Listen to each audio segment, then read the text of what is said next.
ఈ చీమె ఇంతకు ముందు ఇలాంటిది ఎప్పుడూ చూడలేదు. ఒక్క చక్కెర ముక్క తినగానే అది అద్భుతమైన శక్తిని విడుదల చేసింది. దాని ఉత్పాదకత ఆకాశాన్ని అంటింది. ఆ దృశ్యాన్ని చూస్తున్న సిబ్బంది పూర్తిగా ఆశ్చర్యపోయారు. కొద్ది దూరంలో ఒక ఎర్ర చీమె ఏం జరుగుతుందో గమనించింది. అది వెంటనే తన రాణికి రిపోర్ట్ చేయడానికి తిరిగి పరిగెత్తింది. ఎర్ర చీమలు, నల్ల చీమలు సహజ శత్రువులైన రెండు జాతులు తమ జీవనం, వృద్ధి కోసం ఆ చక్కెర ముక్కను సొంతం చేసుకోవాలని తెలుసు.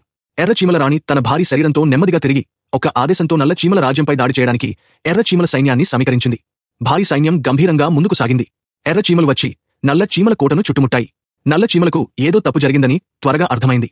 ఎర్ర చీమల సైన్యం యుద్ధానికి పూర్తిగా సిద్ధంగా ఉంది. కాటపుల్ట్లు, కీటకనాశిని వంటి రసాయన ఆయుధాలతో సజ్జితమై ఉంది. ఎర్ర చీమల జనరల్ సంకేతంతా దాడి మొదలైంది. వాళ్లు రాళ్లు, బడ్డాక్ విత్తనాలను కవ్వంతో విసిరారు. నల్ల చీమల కోటపై విధ్వంసం సృష్టించారు. కోట మొత్తం రంధ్రాలతో నిండిపోయింది. తర్వాత ఎర్ర చీమలు టూత్పిక్ల పెట్టెను విసిరాయి. అవి ఆకాశం నుండి బాణాల్లా చెల్లాచెదరై పడ్డాయి. అదృష్టవశాత్తు చురుకైన నల్ల చీమలు ఆ ప్రాణాంతక దాడిని తప్పించుకున్నాయి. నల్ల చీమల సైన్యం వెంటనే ప్రతిదాడి చేసింది. వాళ్లు కాటన్ స్వాబ్ల పెట్టెను గోడలపై నుండి తోసేశారు. కానీ ఆ దాడి పెద్దగా ప్రభావం చూపలేదు.